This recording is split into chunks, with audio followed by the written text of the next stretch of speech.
everyone, welcome to Metal Wani. We're here with Dave Lombardo. So, that crust came together right after film imploded, basically. Yes. It's aggressive as hell, fuck off punk attitude, Yes. really cool stuff. What can you tell us about the new material? Well, it's like you said, I sum it up in one word, and that it's fearless. We're not afraid. We're not afraid of anything. We'll go as extreme as we want. We'll do whatever we want, But it's going to definitely go into the more extreme style of music, And even styles that came after me, like after the whole inception of Slayer and Playing Fast, like bands like Napalm Death, Cannibal Corpse, Cattle Decapitation. Those bands, they tapped into a different style, right? They evolved. So I am learning as well from them, a different style, and I'm also playing it. So they take a little bit from me, I'm taking a little bit from them, and so Dead Cross is now, I think to me, one of the most hardcore bands I've ever played in. People say punk is dead. No, punk's not dead. Yeah. No. But why punk? I mean, it felt like you really needed that. I do. I'm angry.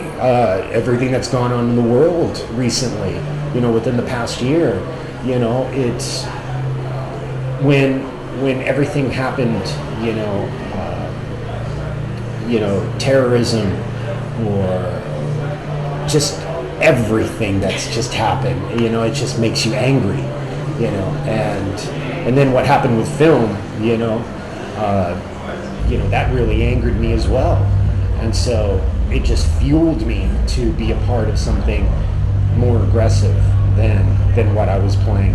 And I feel that the fans, they're very happy. They're very happy with what I'm doing. So. You used the word fearless early on, and I think it's something really important these days, because when you watch the news, you just want to crawl into your little corner and stay there for the rest of your life. How is it when you watch the news? Does it only anger you, or are you also afraid? It angers me. It angers me. No, I'm not afraid. I'm just fearless. You can't live your life that way. I don't. I'm not going to be afraid to get on an airplane. I'm not going to be afraid to play a venue, And it's just one of those things in life that you can't let it control you. I'm not going to let it control me. I just want to keep creating music, keep playing on stage, and express what, the feelings that the world is giving me. And right now, it's a lot of uncertainty, Today you're here with Suicidal Tendencies. Mm-hmm. At first it was said that you only do the tour with them, but now you recorded drums for the album. What can you tell us about the album? I think it's very typical and very traditional Suicidal Tendencies. It's that style. It's Mike Muir, and he has a very special style in which he writes, his music and his lyrics and its structures, and I love it. I love it. It takes me back to how it all started, which was that punk attitude, and I'm very happy to be a part of his organization. I feel very welcomed. I feel very much appreciated, and there's a lot of respect amongst the musicians and camaraderie. We have a really good time together. We laugh a lot. We hang out as a band. Which is important. I feel it's very important. Do you still remember the first time that you discovered the music? Yeah, 1982? 82? Probably before you were born. Yeah, 1982. I remember going to one of their shows in Orange County, which is a city in California, and seeing them play. And then we played together some shows, Slayer and Suicidal. We played San Francisco, and we did a Day in the Dirt together. There's pictures online. You can see pictures of Slayer and Suicidal together. Rocky George was the original guitar player for Suicidal, was the Jeff Hanneman's best friend for a long time. Jeff was very much inspired by Suicidal as well as punk music, you know, and so it's a lot of history there. We've known each other a long time. Staying back in history, you said that you received lots of support from your family back then, but still, I guess it's always difficult for parents when a kid says, I want to be a rock musician, because there's almost no future in that music. job. Yeah. So how did your parents react when you first Well, they weren't supportive. You know, at first they weren't supportive. When I was 15, I think maybe 13, 14 or 15, they saw my obsession with music and drums, and you know, they made sure that, you know, hey, we don't know if you're going to make it. Yeah, this is great now, but you need to learn how to work. You need to get out there and learn how to have a job, and you know, you need to make money. So my dad was in a way supportive. He saw my passion, and he went ahead after the first drum set. He bought me a very small drum set for $300, and then when I got my job, I wanted another drum set, and my dad, he let me borrow the money. It was like $1,400, $1,400 for a drum set and cymbals. And he said, okay, I'll buy it for you, but since you're working, you have to pay me back. So every payday, he had $1,400. All right, here's $100, Dad. So $1,400, he'd subtract $100, $1,300. Next payday, I had to pay him back for my drum set. So they taught me responsibility, you know, and then I started playing in bands. And when I was, you know, 15, they said, "What are you going to do when you're 20?" You know, I said, "I'm going to play music." And then when I was 20, they said, "What are you going to do when you're 30?" "You're not going to do this the rest of your life." So I proved them wrong. And then 30 became, "What are you going to do when you're 40?" And then when I was 40, they told me what I'm going to do when I'm 50. So I think I'm going to do this the rest of my life, you know. So, you know, everyone's, you know, worries, you know, when you're growing up, you know, and making sure that you have a career and a life and, you know, income. You know, I had kids and I was married for a long time, and so now, you know, I look back and this is what I was meant to do. Would you allow your kids these days to get into music? Yeah. Yeah? Yeah, absolutely. I would fully support them, and I do. My son Jeremy, he plays in 3 bands, I think. He plays in a punk band, an alternative band, and like a folk band. Jeremy does. And then my other son David, he's a music engineer. He likes engineering. He works with my other son. They work together.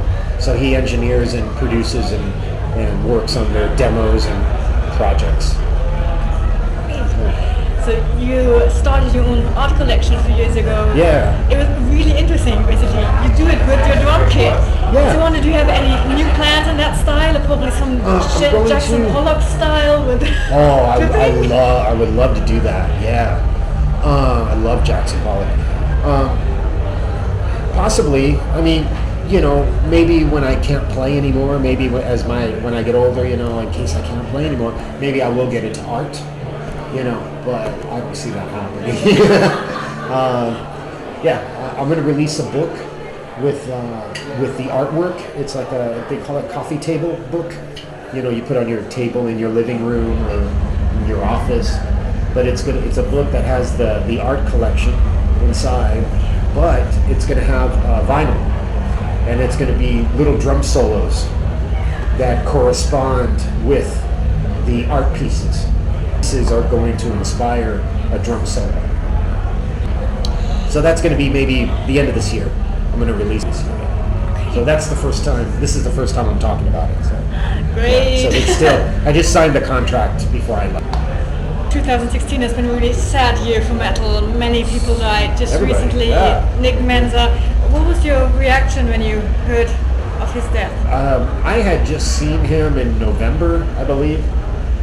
I saw him back in November, and you know, we played a show together, his band Ohm and my band Film, and it saddens me, you know, it's terrible, but we have to take care of ourselves. You know, go see the doctor, get yourself checked. You know, a lot of guys don't do that. You know, and you know, a lot of people, you know, they don't eat right, or they abuse their bodies with drugs or pills or alcohol, whatever. And, you know, we're not immortal. Yeah. At the time, many artists actually seem to strive for dying on stage. I mean, it happened to quite lots of people recently, and it has something apparently tragically romantic that an artist dies while doing his own art. Yeah. Is this something that you would want for yourself, or do you just say, "Oh, someday I'd retire. I have a nice life"? Retirement is not an option for me. I believe a true artist, a true musician, does not contemplate retirement. How can you do that when it's something that lives in you? I cannot see myself ever retiring. I see myself playing drums when I'm 80. You know. So I feel music is a constant evolution, you know, and I feel like art is as well. You know, it's constantly evolving, and I don't feel my life or my career, you know, slowing down in any way anytime soon. Speaking of evolution, just this year I think Rain and Blood turned 30, and I don't want to talk about Slayer, but just looking back on the times, thrash metal evolved quite a lot within the last 30 years. Do you think that sometimes it doesn't have the same energy as it used to have back then? Yeah, it doesn't. A lot of it's evolved. The musicians are more, as they get older, they're more tired. They're having too much to drink the night before, and when they're writing music, they're not writing as aggressive, you know, as they get older. And I feel you need to fight that. You need to go against the effects of the age, you know. So I'm trying. What I do is, you know, I try to, you know, go to the gym. I still listen to aggressive music. I like soft music. I listen to jazz. I'm into jazz. I'm into classical. I'm into avant-garde and all styles of music. But I believe that listening to hardcore, that keeps you like young, aggressive, you know, and alive, you know. Apparently you only had drum lessons for 1 week and then you got bored. Yeah. What would you suggest to people who want to pick up an instrument? Because at first it's always boring. You have to learn first steps. Of course. I mean, I was different. I was raised different. I was exposed to music in a different way than most people. I came from a culture that drums were part of religion. So drums are inside my soul, where I didn't wake up one day at 15, I want to play drums. No, when I was young, I lived, you know, drums. And so, I don't know what the question was. Forgot. How people should start picking up instruments. So I recommend, you have to have the basics. You have to understand the basics, and of course you need to go to school and learn it. If you don't have a natural talent to start something on your own, I was 10 years old and I was looking for musicians to play in bands. At 10, I was just playing a small little, I had bongos and a marching drum on a chair, and I wanted to start a band at that age, you know. So if you don't have that kind of passion, you're gonna have to go to school, you know, and learn the instrument and educate yourself in the business. It's very important. That should be number one. But nobody thinks about that. No, I mean these days it's difficult to be a musician without knowing everything from the industry. But then again, it kills your creativity if you concentrate on the business every day. you lose creativity. Yeah. Very important. All right, thank you so much. You're welcome.